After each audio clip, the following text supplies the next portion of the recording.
Ah, yes. It's always a great day when it's March 28th because it's a great time to remind Falcons fans that you somehow blew this. I mean, you look at it and you're like, how in the fuck did this happen? Well, Tom Brady's the biggest reason, but also the Falcons. Just a bunch of choke artists. So spam 328 in the comments. 28-3 will live on forever as the Patriots were able to capture yet another Super Bowl.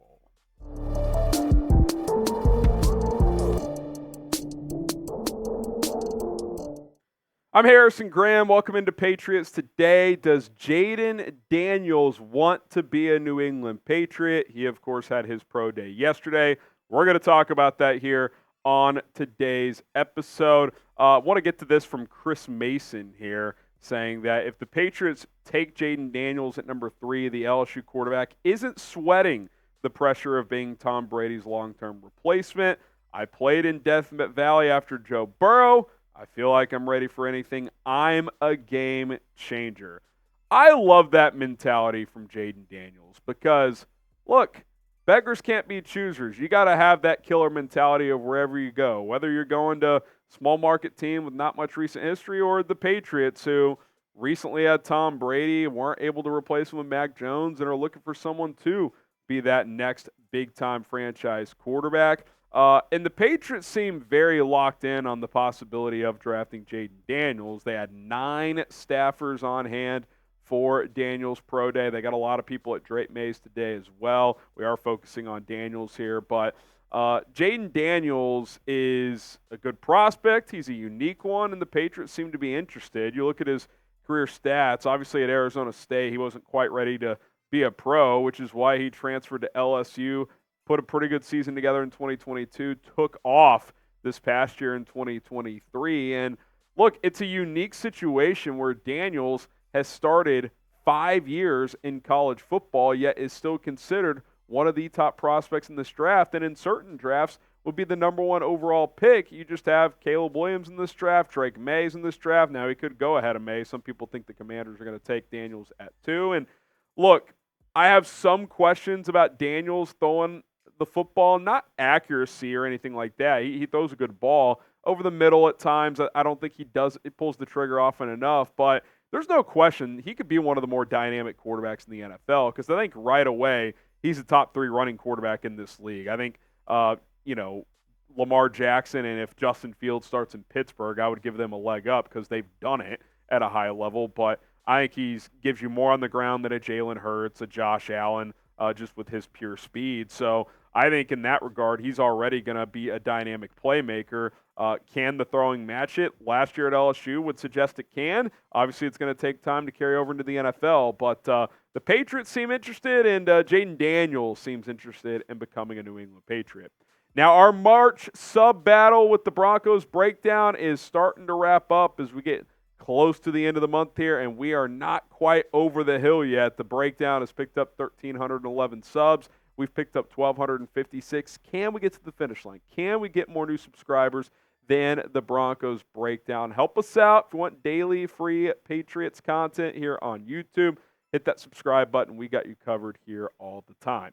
All right, we've talked about pros and cons with Jayden Daniels. Great deep ball accuracy. I think he throws the best deep ball in this draft. He's kind of got that Russell Wilson, like prime Russell Wilson moon ball that just kind of falls out of the sky into receivers' arms, which is really nice.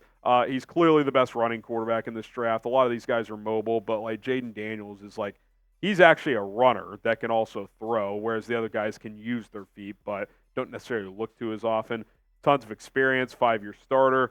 He doesn't attack the middle of the field enough. It doesn't mean he never does, but I'd like to see him do that more. Is that a product of LSU's offense? Is that a product of Daniels not pulling the trigger enough? It's probably a combination of both, so you're certainly going to have to try and coach that into him. He does take too many hits, both as a scrambler and in the pocket. He's got to be willing to get down. He is a skinnier guy.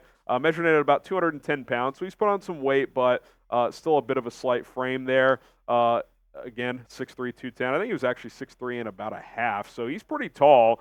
So that part of it's not a concern, and you hope he could add a little bit more weight.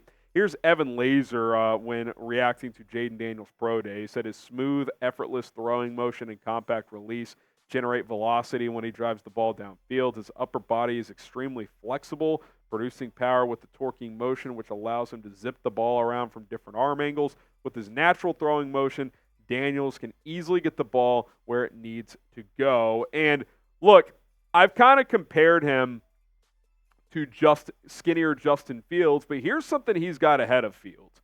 He's got a much cleaner, quicker motion. Fields had kind of a windup coming out of college. He had to work on that. There's still a hitch there at this point in his career. Daniels gets the ball out quicker release. Now, sometimes he can hold the ball too long, which was a weakness of Fields coming out. But I do think his release is quicker when he does decide to pull the trigger. So that can make a difference in the NFL and trying to squeeze those throws into tight windows, which, again, is an area he has to work on as well, being more willing to attack the middle of the field. All right, we will talk more about Jayden Daniels as we go here. But listen, today's show is sponsored by Game Time. And you know what kind of sucks? When you can't get tickets in an easy or quick manner online with these different services. With Game Time, no more. It is very easy. It is painless. It is effortless with the Game Time app. And with Major League Baseball back, you got opening day, Red Sox action. You got Boston Bruins making a playoff push with their seeding. Boston Celtics in good shape in the Eastern Conference, some games down the stretch. If you want to check out any of these sporting events, your favorite concerts, theater, comedy show, whatever it is, if you need to buy a ticket, do it through the Game Time app. And if you're a new customer, download the app today, search Game Time in your app store, or click the link down in the comments or description of this video. Once you sign up, use code CHATSPORTS. It's going to get you $20 off your first purchase with Game Time. A cool feature of Game Time as well, you can use your Venmo balance to purchase tickets, which is absolutely fantastic. Also, you can see vantage points of the exact seats that you're looking for. Check out Game Time today. They got flash sales, zone deals as well. Last-minute tickets, if you want to buy the day of, hours before the event, you can do so. Lowest price guaranteed. Again, Game Time, promo code CHATSPORTS, get $20 off. All right, the question with Jayden Daniels is this. Will he still be there at number 3? Because there's been a lot of chatter that Washington, Cliff Kingsbury, they could take him at number 2 to go with that offense. I think one thing we all feel pretty confident about at this point is that the Bears will take Caleb Williams at 1. So it's kind of up to the Commanders right now. Do they want to take Jayden Daniels? Do they want to take Drake Maye?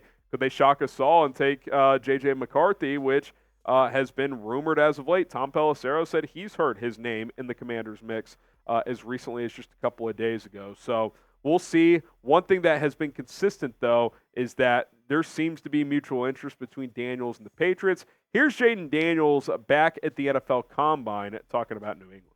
Yeah, it'll be dope. Obviously, growing up and seeing what Tom Brady did there, 6 Super Bowls, that's tough to live up to. But it'll be dope to come in there and, see the success they had and help them get back on that track. So what say you? Do you want to draft Jayden Daniels? Type Y for yes, or you can type in for no. Again, I like Drake Maye more. I think the ceiling's higher. Maybe as a rookie, Daniels gives you a little more of a higher floor, especially if the Patriots' weapons aren't going to be the greatest in year 1. With his running ability, obviously Maye can run too, but you can call more design runs with Daniels. I would still prefer Maye, but if Maye's gone at 2, I'm still comfortable taking Daniels at 3. Trading down is obviously an option. Let us know. Type Y for yes, or you can type in for no. Now, there was a report before the pro day, and I think this confirmed it, that the Patriots really like Malik Nabers. Well, they ended up meeting with Malik Nabers, and he had an absolutely fantastic pro day. Here's Cameron Wolf, NFL Network here, saying that Malik Nabers had dinner with the Giants last night, plus met with the Patriots, Titans, Jets, and Jaguars ahead of the pro day. He will meet with the Cardinals post-workout. Nabers projected top 10 pick, ran the 40, yada, yada. And, he ran it, and he ran it in the 4.3. He's had a 42-inch vertical and a 10-foot, 9-inch broad jump, which is absolutely fantastic. You look at Malik Nabers, past couple of years, he's been very productive. The scoring went up this year, going from 3 touchdowns to 14. He's the most explosive of the 3 receivers, I think. Now, if you're the Patriots, I don't think taking Nabers at 3 is, A, going to happen, or B, should happen. Like, if you're uncomfortable pulling the trigger on a quarterback there, then just sell the pick for ransom and trade back, right? Now, maybe you trade back to 6 with the Giants. Maybe they want to go take their quarterback at 3, take Nabers there. I think as high as 5 and as, if any pick after that, Nabers is worthwhile. I wouldn't take him in the top 4 knowing that 4 quarterbacks are going to go high and that you could just trade back if you don't want to draft one of them. So, I know we put 6 to 9 there. I'd be okay with 5 now. I'd rather take Marvin Harrison Jr., but that's another theme that's been kind of discussed and reported recently is that some teams like Nabers more than MHJ. I'm not there yet, but it just goes to show how special Malik Nabers is as a prospect. This LSU kid can flat out play. Who is your favorite prospect in this draft that isn't a quarterback? Let us know on this program down in the comments right now. I would go MHJ 1, but Nabers would be a close second for me. I think these receivers, along with Rome Odunze, who I would have third, are special. I love Brock Bowers, but especially tying it to the Patriots, I'm a big Malik Nabers guy, and I do like these receivers. All right, that's going to do it for today's episode of Patriots Today by Chat Sports. If you want more free content, hit that subscribe button. Let's take down the Broncos breakdown, and we'll see you next time.